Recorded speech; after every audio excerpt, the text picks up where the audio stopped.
Hello my dear competitive aspects, welcome to masters online. So ఈ క్లాస్లో మనం ఒక ముఖ్యమైన టాపిక్ డిస్కస్ చేద్దాం. Topic environmental related current affairs. అంటే ఏంటంటే కార్బన్ డైఆక్సైడ్ను భారతదేశం భూగర్భంలో నిల్వ చేయబోతుంది. కార్బన్ డైఆక్సైడ్ అనేది వాయువు. సో కృత్రిమంగా ఈ వాహనాలు, పరిశ్రమల ద్వారా వాతావరణంలోకి విడుదలవుతున్న కార్బన్ డైఆక్సైడ్ వల్ల సో పర్యావరణ సమస్యలు అనేటివి వస్తున్నవి. కాబట్టి సో వాటిని నివారించడానికి, పర్యావరణాన్ని పరిరక్షించడానికి కార్బన్ డైఆక్సైడ్ను భూగర్భంలో నిల్వ చేయబోతుంది. మరి ఎక్కడ అది, ఏ ప్రాంతాల్లో నిల్వ చేయబోతుంది? సో నిల్వ చేసిన కార్బన్ డైఆక్సైడ్ వల్ల మరి ఏంటి మనకు అక్కడ అనే అంశాలు ఇక్కడ డిస్కస్ చేద్దాం. కాంపిటేటివ్ ఎగ్జామ్స్లో ఈ టాపిక్ అనేది మోస్ట్ ఇంపార్టెంట్. ఎన్విరాన్మెంటల్ ఇష్యూస్ భాగంగా అడగడానికి అవకాశం ఉంటుంది. పర్యావరణ సంబంధిత సమస్యలు అడుగుతారు. ఇక్కడ కరెంట్ అఫైర్స్లో కూడా మోస్ట్ ఇంపార్టెంట్. అండ్ ఇక్కడ మాస్టర్స్ ఆన్లైన్ యాప్ను డౌన్లోడ్ చేయండి. Geography, Indian geography, world geography, Telangana geography, AP geography.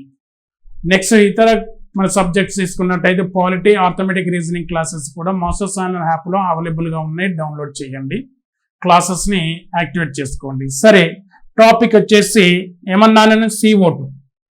ఇక్కడ సాధారణంగా మనం తీసుకున్నప్పుడు కార్బన్ డైఆక్సైడ్ వాతావరణంలో ఉండే ఒక సహజ కారకమైన వాయువు. వాతావరణం అంటే సాధారణంగా మనం గమనించినట్టయితే వాయువుల సమ్మేళనం. ఇక్కడ ఆ వాయువుల సమ్మేళనంలో ఉండేటువంటి నైట్రోజన్ ఉంటుంది, ఆక్సిజన్ ఉంటుంది, తర్వాత ఆర్గాన్ ఉంటుంది, కార్బన్ డైఆక్సైడ్, తర్వాత ఇతర వాయువులు అనేవి ఉంటాయి. సో ఇక్కడ అత్యధికంగా నైట్రోజన్ అనేది దాదాపు 78%, ఆక్సిజన్ అనేది 20.943 అంటే దాదాపు 21%, ఆర్గాన్ దాదాపు 1%, కార్బన్ డైఆక్సైడ్ 0.032% ఉంటుంది. అర్థమైందండి. మరి ఇక్కడ ఈ కార్బన్ డైఆక్సైడ్, సహజ స్థితిలో ఉన్న కార్బన్ డైఆక్సైడ్ వల్ల భూమికి చాలా ఉపయోగం ఉంది. భౌగోళిక వెచ్చదనంలో CO2 ఉపయోగపడుతుంది. దాన్నే గ్రీన్ హౌస్ ఎఫెక్ట్ అని అంటున్నాం. అంటే ఈ భౌమ వికిరణం ద్వారా ఏదైతే ఈ వేడి అనేది, ఉష్ణం అనేది వాతావరణంలోకి వెళ్లకుండా సో అది ఉపరితలంలో ఉంచే విధంగా CO2 అనేది కాపాడుతుంది. ఇక్కడ CO2 కాపాడుతుంది. మరి ఇలాంటి CO2 ఏంటంటే మానవకారక కార్యకలాపాల వల్ల వాతావరణంలోకి ఎక్కువ విడుదలవుతుంది. ఎలాగంటే వాహనాల ద్వారా కావచ్చు, కొన్ని రకాల పరిశ్రమలు అంటే కర్బన సంబంధ పరిశ్రమలు, అంటే ఇప్పుడు థర్మల్ విద్యుత్ పరిశ్రమలు, ఇలాంటి వాటి ద్వారా CO2 వాతావరణంలోకి ఎక్కువగా విడుదలవుతుంది. ఎప్పుడైతే వాతావరణంలోకి అధికంగా విడుదలవుతుందో ఇక్కడ ఏమవుతుంది, భూపరితలం మీద ఉష్ణం, టెంపరేచర్ పెరిగిపోతుంది. ఎందుకంటే భౌగోళిక వెచ్చదనంలో CO2 ఉంటుంది కాబట్టి, గ్రీన్ హౌస్ ఎఫెక్ట్ కారణమవుతుంది కాబట్టి ఉష్ణోగ్రతను పెంచుతుంది. దానివల్ల ఏమవుతుంది, పర్యావరణ సమస్యలు అనేవి తీవ్రమవుతాయి. సో అట్లా గ్లోబల్ వార్మింగ్ కారణమవుతుంది. ఫలితంగా ఇప్పుడు ఏంటంటే ప్రపంచవ్యాప్తంగా ఇండియాలోనూ కూడా CO2ను వాతావరణంలో కాకుండా భూగర్భంలోకి నిల్వ చేయాలి, లేదా భూగర్భంలో నిల్వ చేయాలనే ఆలోచనలు వచ్చినాయి.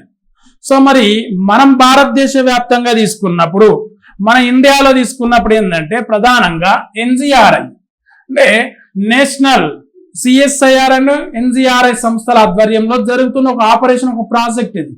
So national geographical research institute ఇది. ఈ రెండు సంస్థలు కలిపి కార్బన్ డైఆక్సైడ్ని భూగర్భంలో స్టోర్ చేయడానికి, దానికి సంబంధించిన పరిశోధనలు చేస్తున్నది. అయితే పరిశోధనల ఫలితంగా అంటే భారతదేశంలో ఎక్కడ ఏ నెలల్లో స్టోర్ చేయాలి అనే దానికి ఒక కన్క్లూజన్కి అయితే రావడం జరిగింది. దాన్ని ఏమంటున్నామంటే దక్కన్ వాల్కనిక్ ప్రావిన్స్ అనే ఒక ప్రాంతాన్ని సెలెక్ట్ చేశారు. ఇక్కడ Deccan volcanic province, volcanic means ఇక్కడ అగ్నిపర్వత ప్రక్రియలో భాగంగా ఏర్పడిన శిలల ప్రాంతాలు.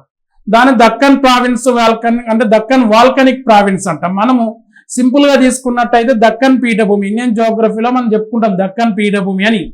దక్కన్ పీఠభూమి అనేది లావా పీఠభూమి అని అంటున్నాం.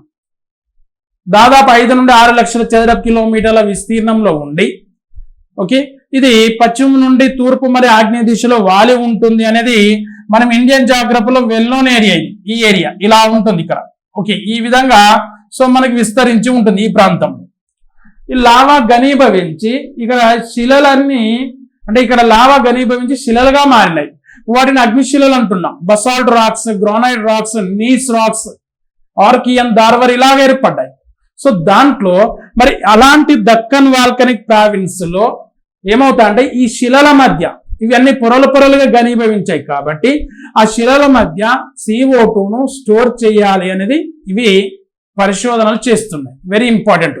సంస్థలు గుర్తుపెట్టుకోండి, ఏ సంస్థల ఆధ్వర్యంలో పరిశోధనలు జరుగుతున్నవి, ఎక్కడ స్టోర్ చేయాలని ఒక కన్క్లూజన్కి వచ్చాయంటే దక్కన్ వాల్కనిక్ ప్రావిన్స్ అని గుర్తుపెట్టుకోండి. ఇక్కడ వెరీ ఇంపార్టెంట్ అని చెప్తున్నాను. ఇక్కడ అర్థమైందండి. నెక్స్ట్ తీసుకున్నట్టయితే మరి దక్కన్ వాల్కనిక్ ప్రావిన్స్ లో కూడా ఏ ప్రాంతాలు అనుకూలంగా ఉన్నాయి అంటే okay, first of all Gujarat లో సౌరాష్ట్ర ప్రాంతం, అది మ్యాప్ లో చూద్దాం. నెక్స్ట్ అంటే సో టాప్ ప్రియారిటీ ఇస్తున్నారు దీనికి, ఇక్కడ ఎక్కువ CO2 స్టోర్ చేయడానికి అవకాశం ఎక్కువగా ఉందని చెప్తున్నారు.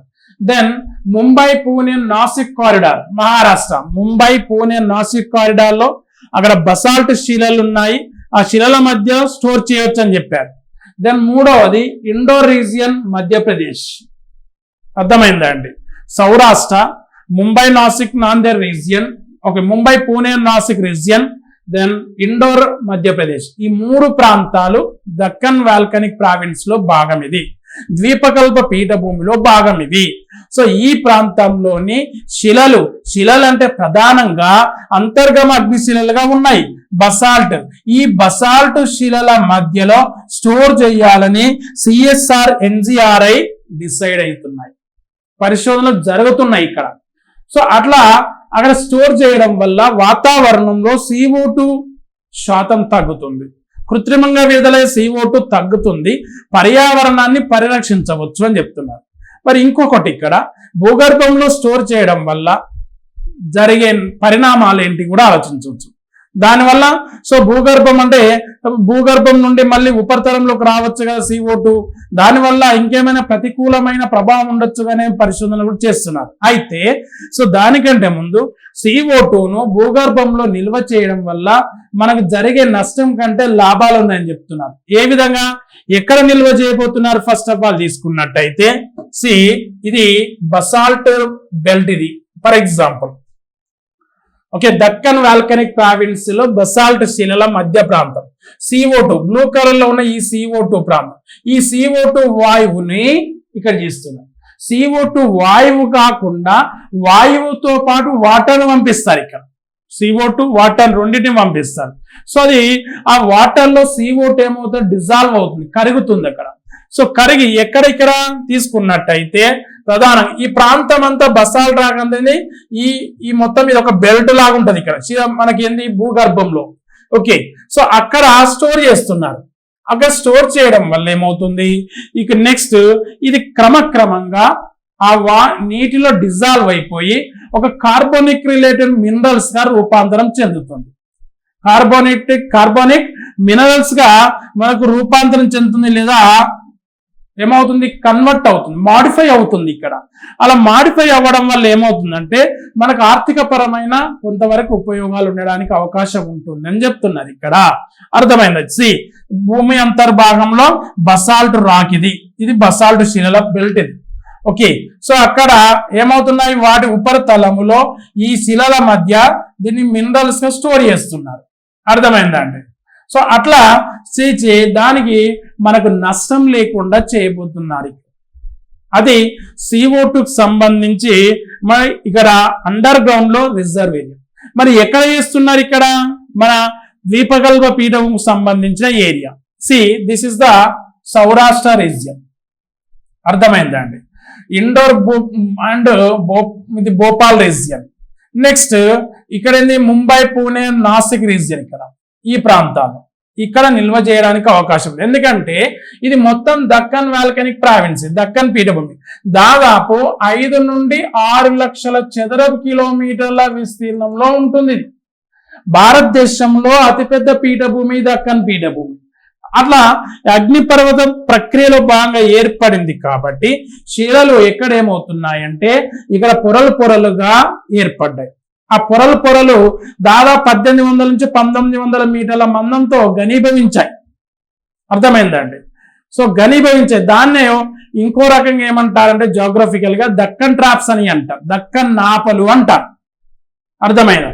ఇది ప్రధానంగా మహారాష్ట్ర, తెలంగాణ, కర్ణాటక, కొంతవరకు సౌరాష్ట్ర, కొంతవరకు మధ్యప్రదేశ్ ఈ ప్రాంతాల్లో ఎక్కువ విస్తరించి ఉంటుంది.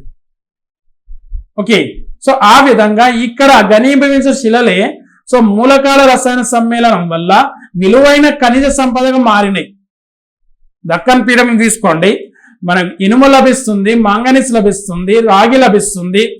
ఓకే, అనేక రకాల విలువైన ఖనిజ సంపద లభిస్తుంది. కాబట్టి ఈ ప్రాంతంలో స్టోర్ చేయబోతున్నారు. ఓకే, సో ఇక్కడ మనం ఈ విధంగా తీసుకున్నాం ఈ ఏరియా. ఓకేనా, ఇట్లా మనం తీసుకున్నప్పుడు ఈ ఏరియా తర్వాత ఇక్కడ. ఓకే, దాన్ని కొంచెం డీటెయిల్ గా తీసుకుంటే ఇట్లా ఈ ప్రాంతాలు గుర్తుపెట్టుకోవాలి.